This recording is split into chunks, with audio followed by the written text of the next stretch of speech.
आज हमारा विषय होगा ग्रहण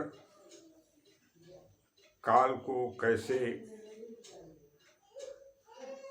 समायोजित करें और ग्रहण काल में कैसे हम लोग अपना समय व्यतीत करें और ग्रहण काल की विशेषता क्या है और ग्रहण काल में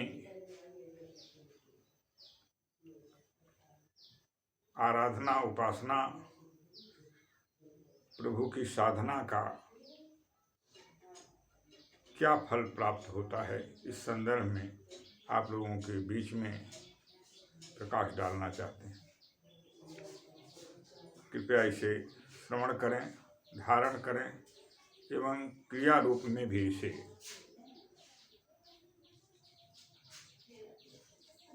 करते हुए काल चक्र का सम्यक लाभ प्राप्त करें।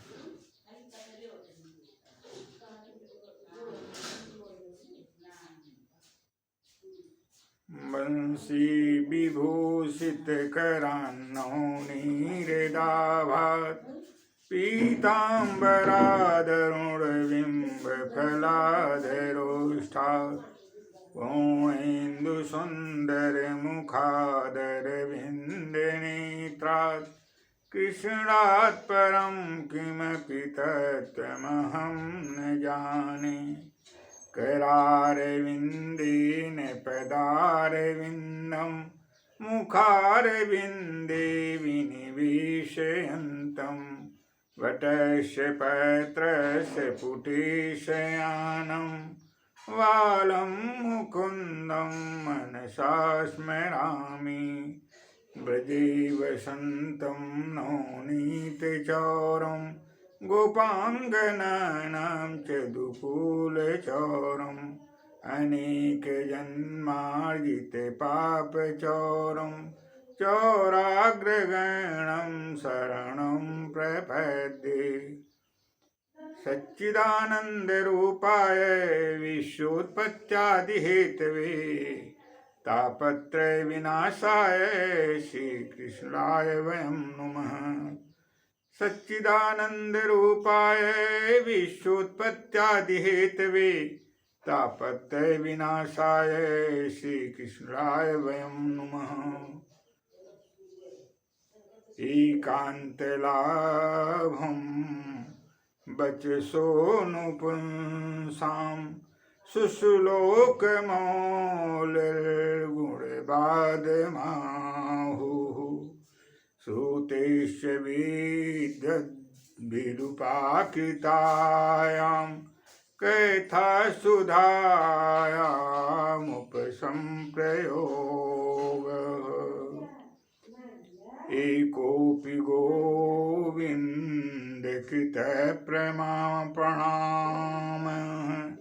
एकोऽपि गोविन्दकृतप्रणाम शैताश्रमे धावभृतेन तुल्यम्। एकोऽपि गोविन्दकृतप्रणाम शैताश्रमे धावभृतेन तुल्यम्। यज्ञस्य कर्ता पुनरेव जन्म हरे प्रणामीन पुनर्भवाय। यज्ञस्य कर्ता पुनरेव जन्मं हरे प्रणामीन पुनर्भवाय। गोविंद गोविंद हरे मुरारे गोविंद गोविंद मुकुंद कृष्ण गोविंद गोविंद रथांग पाणे गोविंद दामोदर माधवेति।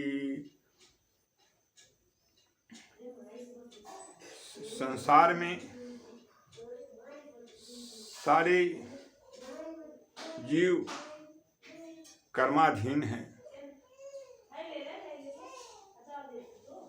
जन्म और मृत्यु के बीच में जो काल खंड है उसे जीवन की संज्ञा प्रदान की गई है। इस जीवन को हम कैसे व्यवस्थित करें, कैसे इसका सम्यक लाभ प्राप्त करें, इसे जानने के लिए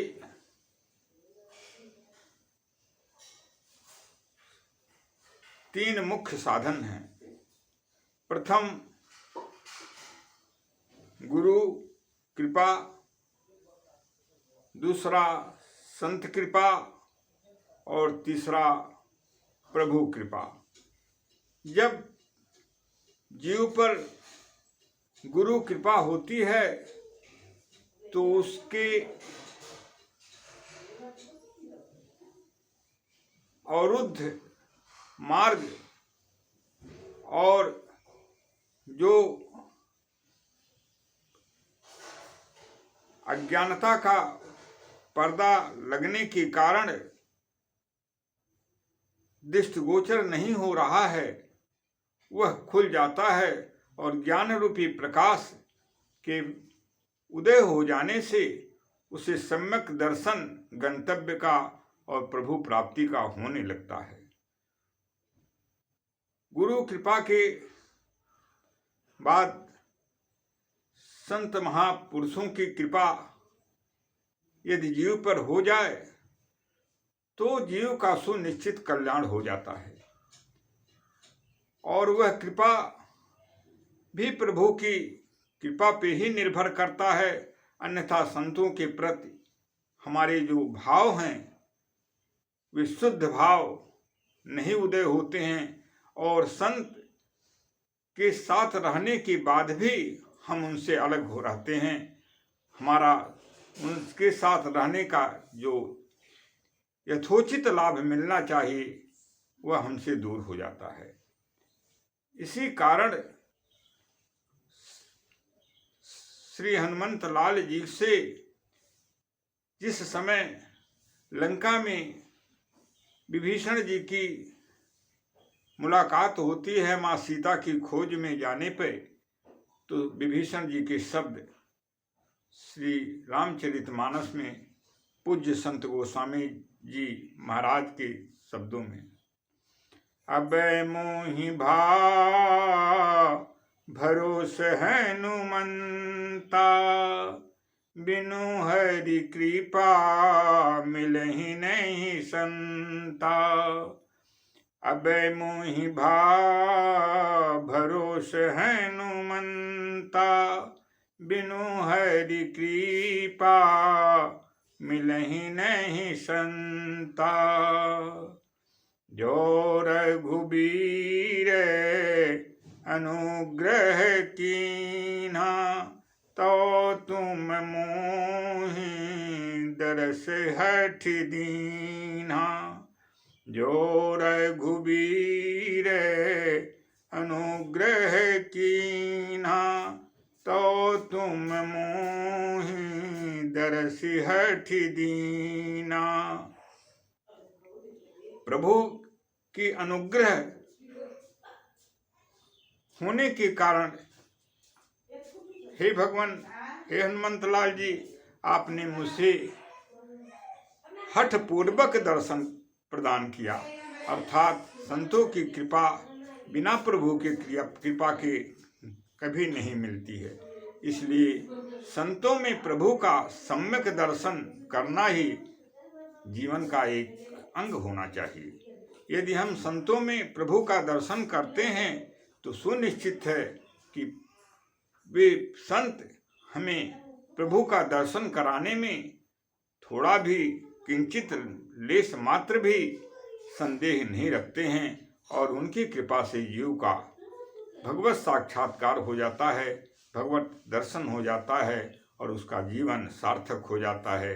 जो अंधकार के कूप में डूबा हुआ जीव वो ज्ञान रूपी प्रकाश के पुंज से जुड़ जाता है और अज्ञान रूपी अंधकार हमेशा हमेशा के लिए नष्ट हो ज्ञान रूपी प्रकाश प्रकाशित हो जाता है। प्रभु आज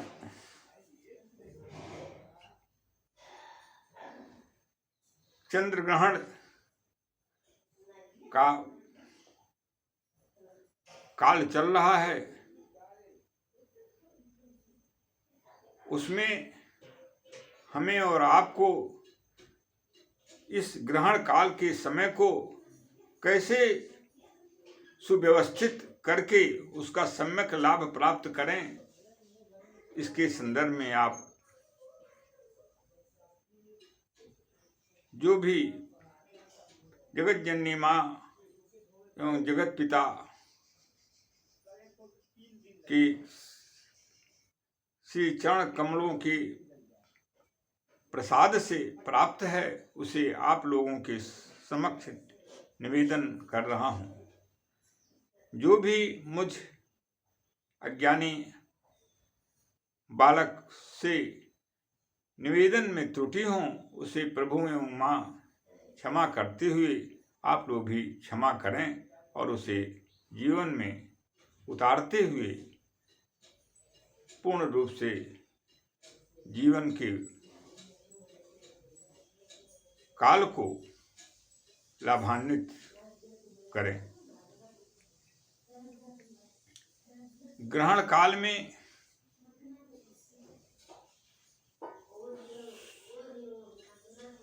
जितने समय में ग्रहण का भोग काल होता है, उतने समय में प्रभु का नाम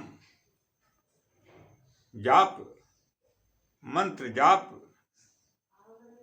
प्रभु का ध्यान, प्रभु से आत्म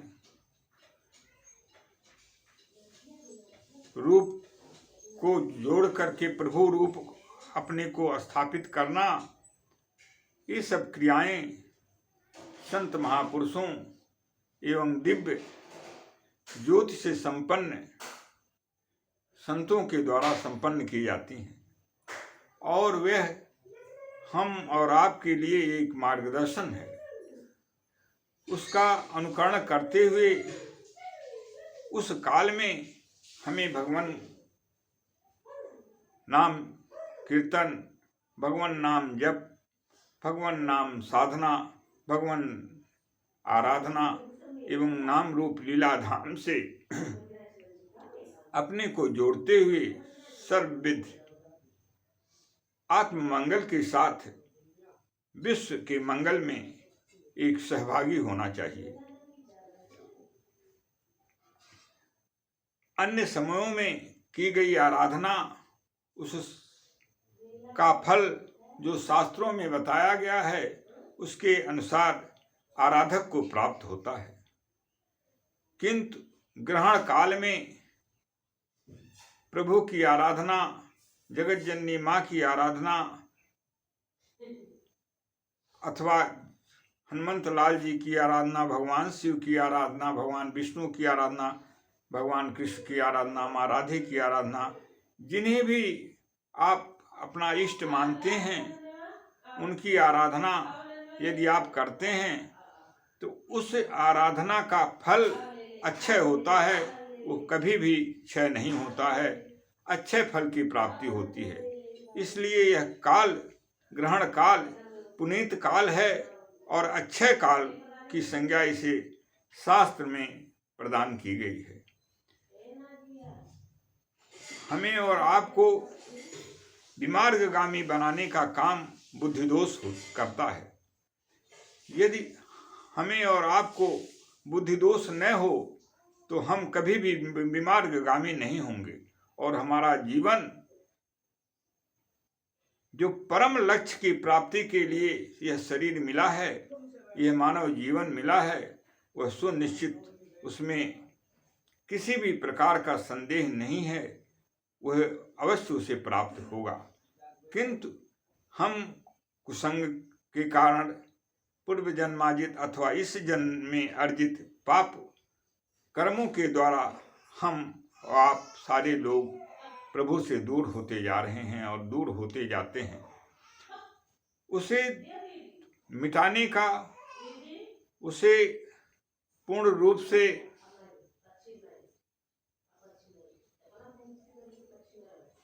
सम्यक लाभ प्राप्त कराने का एकमात्र साधन समय का कुछ अंश नियमित रूप से बचाते हुए ब्राह्म मुहूर्त में अथवा उसके बाद भी एक निश्चित काल सुनियोजित करें और उतने काल में सारे कार्यों को छोड़कर प्रभु की आराधना, प्रभु की उपासना, प्रभु की साधना, प्रभु का चिंतन और नियमित प्रभु से जोड़ने का जो विधि है उसका उपयोग करते हुए, जिसे हम पूजा के नाम से जानते हैं और इसका आम भाषा में पूजा रूप नाम से व्यवहृत है, उसका सम्यक प्रयोग करें। पूजा का अर्थ ही है पूजना, अर्थात आदर देना, प्रतिष्ठा देना, अपनी भावनाओं के द्वारा उन्हें पूर्ण रूप से अपना सम्यक प्रकार से समर्पण करना। यदि ऐसा हम करते हैं तो प्रभु की कृपा अवश्य हम पे, आप पे, सारे लोगों पे बरस जाती है। क्योंकि गीता में भगवान कृष्ण कहते हैं, अनन्याश्चिन्तयन्तो मां ये जनाः पर्युपासते तेषां नित्याभियुक्तानां योगक्षेमं वहाम्यहम्। अनन्याश्चिन्तयन्तो मां ये जनाः पर्युपासते तेषां नित्याभियुक्तानां योगक्षेमं वहाम्यहम्।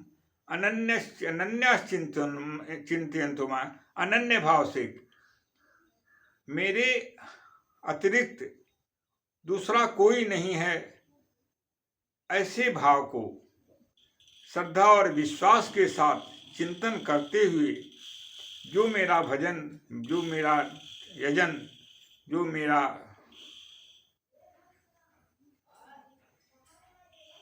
पूजा अर्चना अभ्यर्चना करता है, उसके उस क्रिया में, उस पूजा विधि में, उस पूजा के कार्य में मैं अपना पूर्ण योगदान देते हुए उसके योग का, उसके जोड़ने का काम और उससे मुझे प्राप्त कराने का कार्य मैं स्वयं संपादित करके उसे प्राप्त करा देता हूँ। ये भगवान के वाक्य है। ये भगवान गीता में अर्जुन को समझाते हुए बताते हैं, उपदेश देते हुए कहते हैं, अनन्याश्चिन्तयन्तो मां ये जना पर्युपासते तेषां नित्याभियुक्तानां योगक्षेमं वहाम्यहम्। और यह कार्य किसी के लिए निषिद्ध नहीं है, सारे लोगों के लिए भगवान ने इसका मार्ग खोल दिया है, मार्ग प्रशस्त कर दिया है। कोई भी इस मार्ग का पथिक बनकर प्रभु से अपना संबंध जिस भी रूप में चाहे स्थापित करके अपना कल्याण और विश्व का कल्याण कर सकता है। गोस्वामी जी लिखते हैं श्री रामचरितमानस में, पुरुष नपुंसक नारी वा जीव चराचर को सर्वभाव भज कपट तजी मोहि परम प्रिय सोय। पुरुष नपुंसक नारी वा जीव चराचर को सर्वभाव भज कपट तजी मोहि परम प्रिय सोय।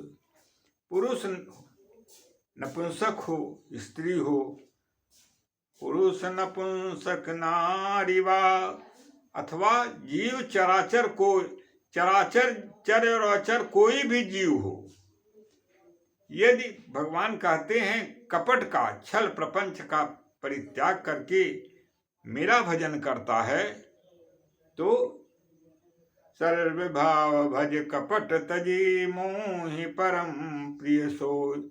मेरा भजन करता है, मेरी आराधना करता है, उपासना करता है, मुझसे जोड़ने का, स्वयं को अपना बनाने का काम करता है तो वह मुझे सबसे प्रिय है। वहाँ पे जाति वर्ण संप्रदाय अथवा तमाम जो कर्म के बंधन हैं वे सब नष्ट हो जाते हैं। सिर्फ भगवान से जोड़ने में कपट भाव का परित्याग ही सबसे मूल है। यदि कपट भाव नहीं है, प्रभु ही सब कुछ है, प्रभु के अलावा कुछ भी नहीं है, प्रभु से जोड़ने के अलावा कोई मार्ग नहीं है, ऐसा अनन्य भाव से श्रद्धा और विश्वास के साथ जीव भगवत आराधना करता है, प्रभु से जोड़ता है तो वह उसके लिए सभी बंधन और सभी सीमाएं समाप्त हो जाती हैं और वह प्रभु का बन जाता है और प्रभु उसका कल्याण कर देते हैं और विश्व में मंगलमय अवस्था की स्थापना करते हैं। जीवन का एक एक क्षण अमूल्य है, इसके एक एक क्षण का सदुपयोग करें। अपने को कष्ट से बचाने के लिए, कष्ट से पूरी मुक्ति के लिए प्रभु की आराधना, जगत जननी माँ की आराधना ही एकमात्र साधन है और कोई भी साधन ऐसा नहीं है। कुछ भी कर दिया जाए, कुछ भी किया जाए, सारी शक्ति का उपयोग किसी भी कष्ट के निवारण में खर्च कर दिया जाए, किंतु यदि प्रभु की कृपा नहीं मिलती है तो कष्ट का निवारण नहीं होता है। इसलिए प्रभु के नाम रूपी औषधि, प्रभु के ज्ञान के द्वारा जो शक्ति मिली है उस शक्ति का उसमें नियोजन करें और प्रभु की आराधना करते हुए अपने समस्त कष्टों का होम कर दें और समस्त कष्ट विदग्ध होकर के नष्ट हो जाएंगे और प्रभु की असीम अनुकंपा प्राप्त हो जाएगी और जीव का क्षण मात्र में कल्याण हो जाएगा। गीता में भगवान श्री कृष्ण अर्जुन को समझाते हुए कहते हैं, यथैधांसि समिद्धोग्नि भस्मसात् कुरुते जुने ज्ञानाग्नि सर्वकर्माणि भस्मसात् कुरुते तथा। यथैधांसि समिद्धोग्नि भस्मसात् कुरुते जुने ज्ञानाग्नि सर्वकर्माणि भस्मसात् कुरुते तथा। हे अर्जुन, जिस तरह से शक्तिशाली अग्नि यथाधांसि समिद्धोग्नि भस्मसात् कुरुते जुने, हे अर्जुन शक्तिशाली अग्नि जिस प्रकार से काष्ठ समूहों को अथवा किसी भी वस्तु को यदि उसका संयोग करा दिया जाए तो उसको भस्म कर देती है, जला करके राख बना देती है, नष्ट कर देती है, उसी प्रकार से प्रभु को जान लेना, प्रभु को प्राप्त कर लेना, जिसे ज्ञान कहते हैं, उस ज्ञान रूपी अग्नि के द्वारा ज्ञानाग्नि सर्व कर्माणि भस्मसात् कुरुते तथा। ज्ञान रूपी अग्नि समस्त जो कर्म हैं उनको भस्म कर देती है और जीव का कल्याण हो जाता है। इसलिए प्रभु को जानना ही ज्ञान है और उनसे जोड़ लेना ही ज्ञान है और उसी के हेतु, उसी को प्रभु से जोड़ने के लिए जितने भी साधन हैं, वेद, पुराण, उपनिषद, शास्त्र जो भी हैं, वे सब प्रभु से जोड़कर प्रभु को प्राप्त कराने के साधन हैं। उनका प्रयोग हमें और आपको प्रभु से जोड़ने में करना चाहिए। आप तमाम व्याधियों से हम और आप संतप्त हो रहे हैं, दैहिक, दैविक, भौतिक तापों से पीड़ित हो रहे हैं। उनको दूर करने के लिए, उनको अपने से अलग करने के लिए, उनसे मुक्ति के लिए अनेकों उपाय हम करते हैं, किंतु फिर भी एक न एक लगा रहता है और उसको भोगने के लिए हम लोग परतंत्र हैं। स्वतंत्र प्रभु हैं सिर्फ, हम तो परतंत्र हैं, आप परतंत्र हैं। क्योंकि गोस्वामी जी तुलसीदास जी रामचरितमानस में लिखते हैं, पर बैस जीवे स्व बैस भगवंता, पर बैस जीवे स्व बैस भगवंता, जीवयनेक एक श्रीकंता, पर बैस जीवे स्व बैस भगवंता, जीवयनेक एक श्रीकंता। यह जीव पराधीन है। किसके अधीन है? ईश्वराधीन है। स्वतंत्र अपने को वह मानता है, किंतु स्वतंत्र नहीं है। वह नहीं जो चाहता वह भी होता है, जो चाहता है वह उसके अनुकूल नहीं होता है, उसके प्रतिकूल हो जाता है। इसका मतलब है, इससे सिद्ध होता है कि जीव कर्म तो करता है, लेकिन उसके फल उसके अधीन नहीं है, और कर्म भी उसके पूर्ण रूप से अधीन नहीं है। कर्म का अधिकार प्रभु ने तो दिया उसे, लेकिन भोगने के लिए वह परतंत्र हो जाता है। तो परबस जीव, और इसलिए जीव पराधीन है।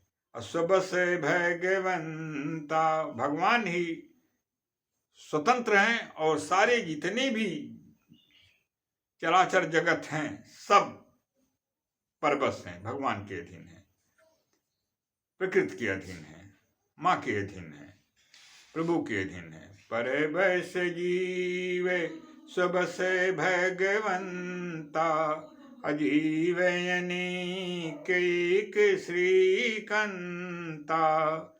भगवान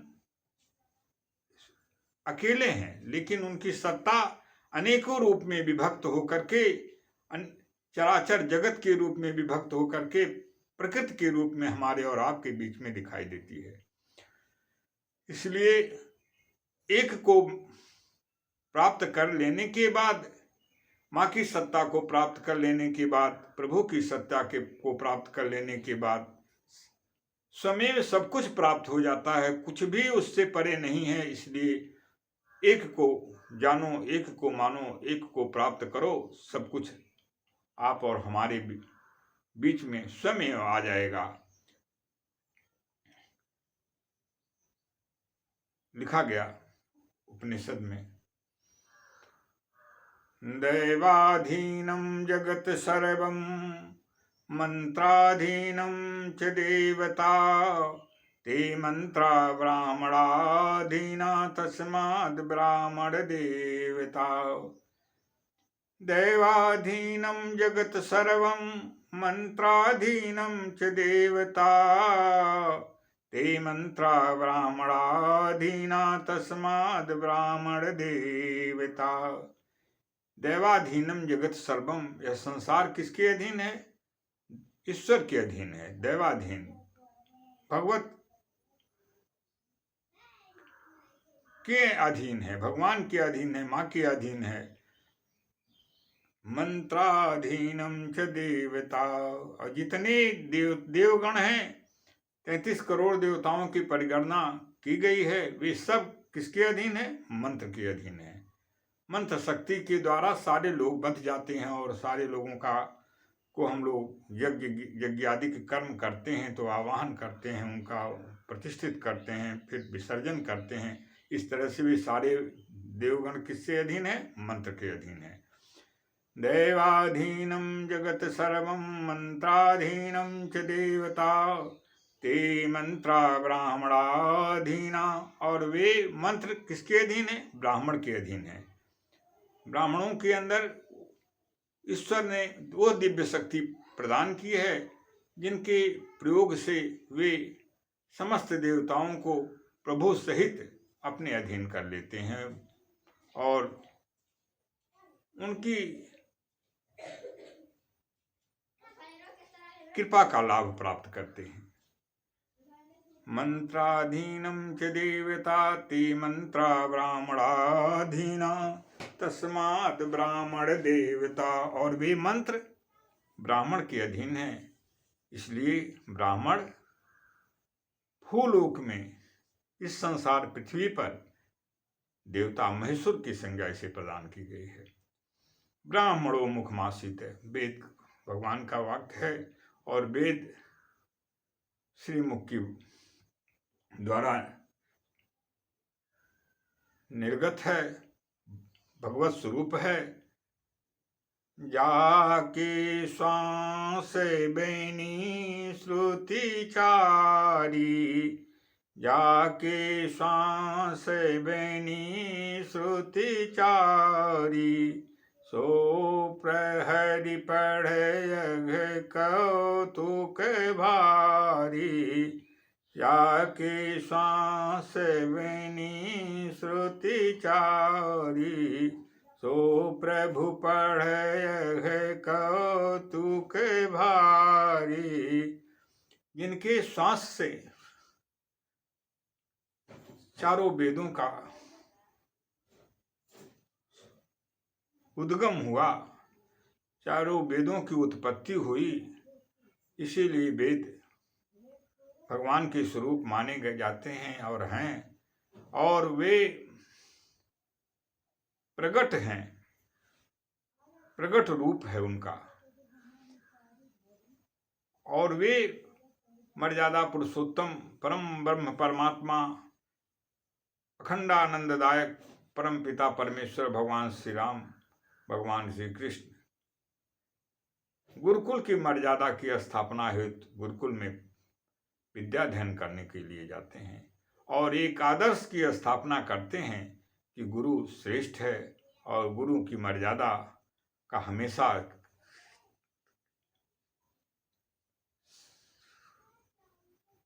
ध्यान में रखते हुए उनके आदरणीय वाणी का हमेशा हमेशा जीवन में धारण करते हुए शिक्षा ग्रहण करनी चाहिए।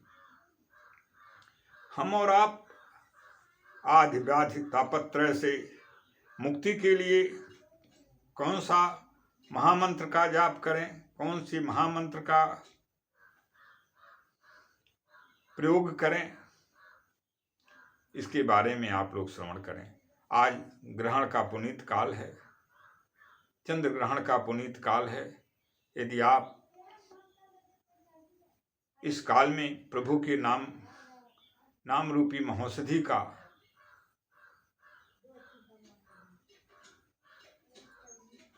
पाठ करते हुए, उनका नाम जपते हुए समय का सदुपयोग करते हैं तो असाध्य से असाध्य व्याधियां, जिनका कोई भी जीवन में समाप्त करने का कोई भी औषधि चिकित्सा नहीं आपको दिखाई देती है, वे भी प्रभु की कृपा से और उस मंत्र के प्रभाव से जो नारद जी ने प्रदान किया, विश्व कल्याण हेतु, सृष्टि कल्याण हेतु, देव कल्याण हेतु, उसके प्रयोग से पूरी रूप से समाप्त हो जाता है। वो है क्या? और इसका आप जीवन में हमेशा प्रयोग करें, उसका लाभ लें। अच्युतानंत गोविंद नामोच्चारण भेषजात, नश्यन्ति व्याधयः सर्वे सत्यं सत्यं वदाम्यहम्।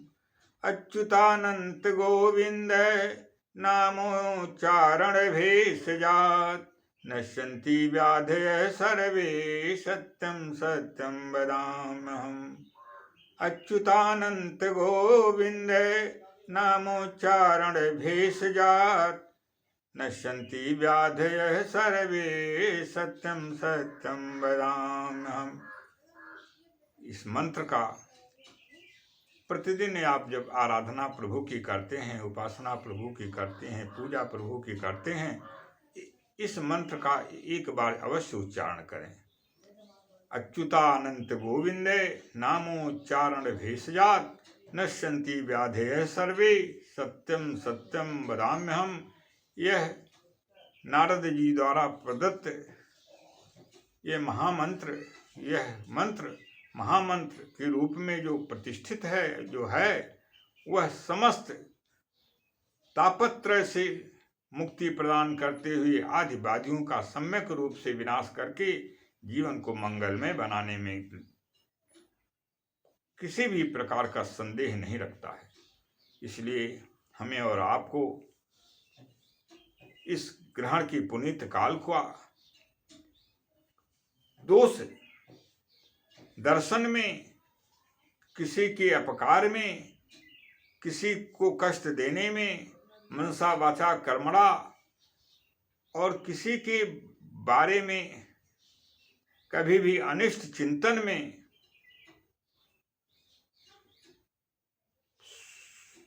बिल्कुल प्रयोग न करते हुए, पूरी तरह से उससे अपने को अलग स्थापित करते हुए प्रभु के साथ जोड़ने में उसका सदुपयोग करें और जीवन को सफल बनावें और विश्व में मंगलमय अवस्था की स्थापना करें और विश्व को मंगलमय बनाने का कार्य करें। मैं आप लोगों के बीच में जो कुछ भी माँ की अनुग्रह से, माँ की अनुकंपा से, भगवान श्री कृष्ण, भगवान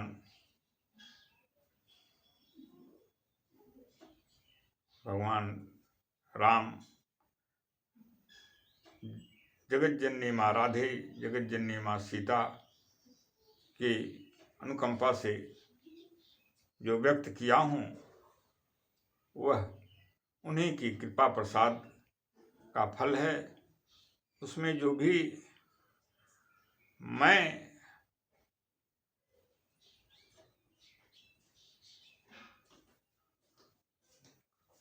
त्रुटिपूर्ण संबोधन में हुआ हो, वह कृपा का आकांक्षी मैं प्रभु से निवेदन करता हूँ, उसे क्षमा प्रदान करते हुए उसको पूर्ण रूप से कल्याणमय अवस्था प्रदान करें और माँ उसमें पूर्णता प्रदान करें एवं अखिल सृष्टि की कल्याण करते हुए जगत जननी माँ, जगत पिता भगवान राम, भगवान श्री कृष्ण, माँ राधे, माँ सीता, जगत पिता भगवान शिव, जगत जननी माँ पार्वती जी, इस जो संबोधन को पूर्ण रूप से मंगलमय बनाने की कृपा करें। सर्वे भवन्तु सुखिनः, सर्वे सन्तु निरामयाः, सर्वे भद्राणि पश्यन्तु मा कश्चित् दुःखभाग् भवेत्। ॐ पूर्णमदः पूर्णमिदं पूर्णात् पूर्णमुदच्यते पूर्णस्य पूर्णमादाय पूर्णमेवावशिष्यते। ॐ पूर्णमदः पूर्णमिदं पूर्णात् पूर्णमुदच्यते पूर्णस्य पूर्णमादाय पूर्णमेवावशिष्यते। हरि ओं तत्सत्, हरि ओं तत्सत्, हरि ओं तत्सत्, हरि ओं तत्सत्। ओं शांति शांति शांति। जय माते, जय जगत पिता, जय माते, जय जगत पिता, जय माते, जय जगत।